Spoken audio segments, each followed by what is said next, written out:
The Benefits of Extensive Reading, Part 1, by Joseph Polshock, Ph.D. For teachers and students, how can we best improve our language learning plan or program? Along with living abroad or study abroad, experts say this: extensive reading is essential. Well-known linguist Paul Nation says, the single most important improvement a teacher can make to a course is to add a substantial extensive reading program.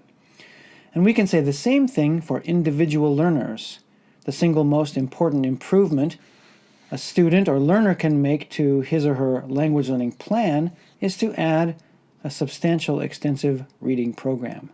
So programs and individuals, we all need to do extensive reading. In fact, Paul Nation says, an extensive reading program is the cornerstone of any well thought out language course. Well, why is this the case? Why is extensive reading a cornerstone? Well, Crash in 2003 says, extensive reading is the best supported technique we have in the field of second language pedagogy. And Waring 2009 says, extensive reading is a completely indispensable part of any language program. Well, later in Part 2, we will see evidence for these superlatives, but first let's get started by defining our terms. We often call extensive reading ER for short. I like the term big easy reading or big reading just because it's easy to understand right away. But you may also hear the words free voluntary reading or even the phrase book flood. And in Japanese we say tadoku. So those are the terms we like to use for extensive reading. I also like the phrase reading bee. So the word bee, the dictionary says the word bee is a meeting for communal enjoyment. So for example, in a reading bee, readers commune with authors, story characters, and other readers. So when you read a book, for example, by a famous author like Martin Luther King Jr., in a sense you meet with the author. So in that sense, you commune with him or her. And also, if you read a story with good characters, you join with them, you empathize with them, you feel with them. Like in the story Harry Potter, for example, you feel what the characters feel. So you commune with those characters. And of course, if you read with others, then you commune with them and talk about the books and the stories and the characters and ideas in the books. So we can use the word be to define extensive reading. That is, extensive reading is B, big, E, easy, and E, enjoyable. So first let's talk about what we mean when we say extensive reading is big. Extensive reading is big reading. If you read a few easy books, that's not big. So what is big? I like to say that 300,000 words is the beginning of big. So if you have read 300,000 words, then you have started to do extensive reading. You've crossed the threshold. You've broken down a wall, per se. 300,000 words is the beginning of big. And why is that? It's because after 300,000 words, we can begin to measure the effects of how reading has improved your language learning ability, your language learning proficiency. So it's a threshold where we can begin to measure the results of extensive reading.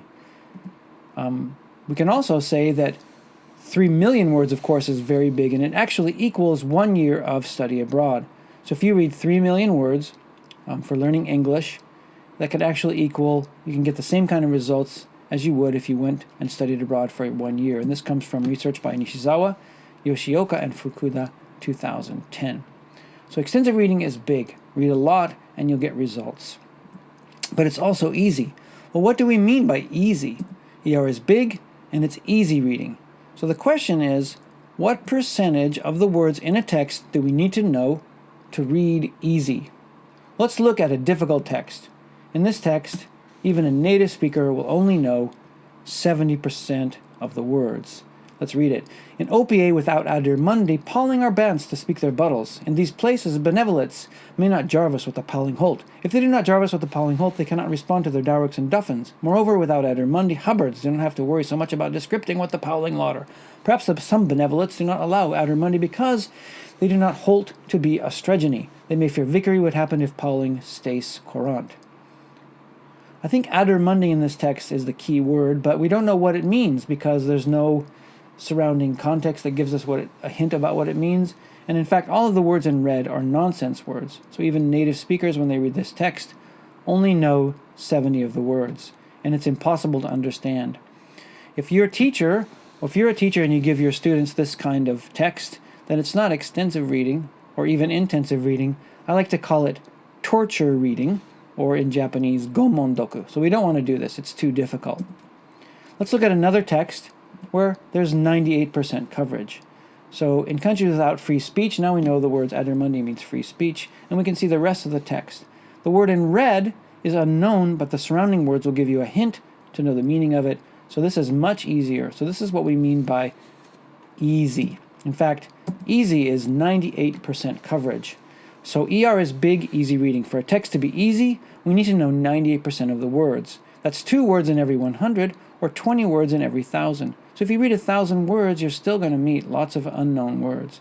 But it's still easy enough to enjoy. And this is what we mean by easy. Okay, so extensive reading is big and easy, but it's also enjoyable, right? So what do we mean by that? Well, of course, it can't be too hard. If it's too hard, you can't enjoy it. Now, maybe you'll find some extrinsic benefits, that is helpful in essential information that you need to live by or whatever, or to work by. But also, we want it to give us intrinsic rewards. So it's like we're playing. Playful reading is the reward. So when you read an enjoyable book, the reward is reading itself. And so in one sense, pleasure reading is a form of play. This is a quote from Victor Nell. And so if possible, in the ideal, we read books that they're so enjoyable that it feels like play, that the reward itself is reading.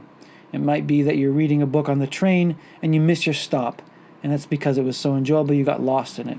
We want extensive reading to be enjoyable. So that's it.